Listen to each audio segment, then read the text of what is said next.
Kopi Nusantara menyajikan taste original yang kenikmatannya tak bisa dielakkan, satu di antaranya adalah kopi Gayo.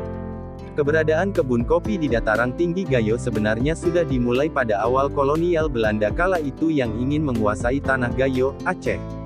Varietas kopi Arabica yang berasal dari dataran tinggi Gayo tersebut kemudian tumbuh subur hingga sekarang, dan bahkan menjadi komoditas ekspor kebanggaan Indonesia.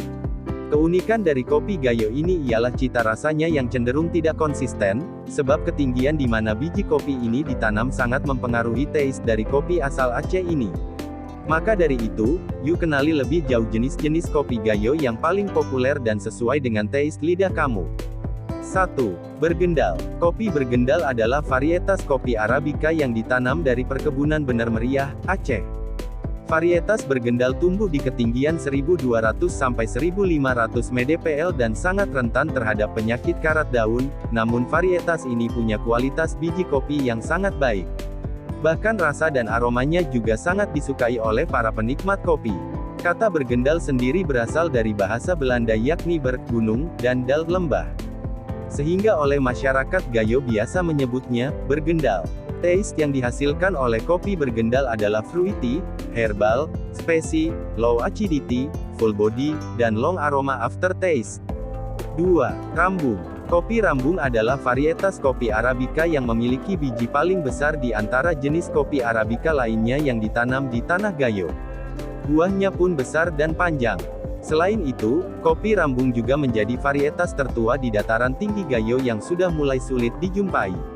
Hal ini dikarenakan pertumbuhan kopi Rambung yang begitu pesat, sehingga memerlukan lahan yang cukup besar untuk membudidayakan tanaman ini. 3. Sidikalang. Varietas Sidikalang mempunyai kualitas biji kopi yang sangat bagus. Bahkan menurut info yang didapat, kopi Sidikalang juga amat disukai oleh konsumen di luar negeri sehingga tak heran kalau permintaan ekspornya begitu tinggi akan varietas kopi Arabica ini. Kopi Sidikalang tumbuh di ketinggian 1500 mdpl.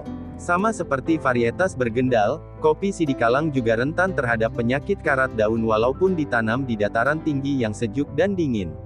Meski begitu, varietas Sidikalang punya masa hidup tanaman yang sangat panjang jika dirawat dengan proses budidaya yang benar. 4. Lini Ethiopia. Lini Ethiopia merupakan varietas kopi Arabica yang pertama kali masuk ke Indonesia pada tahun 1928. Daerah yang pertama kali mengembangkan budidaya tanaman ini adalah Aceh. Varietas Lini Ethiopia kemudian mulai dibudidayakan di kawasan lainnya di Sumatera dan Flores. Kopi Arabica Lini Ethiopia pada dasarnya punya cita rasa yang berbeda-beda dan beragam tergantung di mana ia ditanam. Namun kopi Lini Ethiopia punya karakter rasa yang begitu menawan jika diolah secara basah. Biasanya tanaman ini tumbuh di ketinggian 1400 mdpl. 5. Tim-tim Arabusta. Varietas Tim-tim Arabusta biasa dikenal juga dengan nama varietan Hibrido de Timor. Varietas ini merupakan persilangan antara kopi Arabica dan kopi Robusta yang ditanam pertama kali di Timor Timur pada tahun 1978.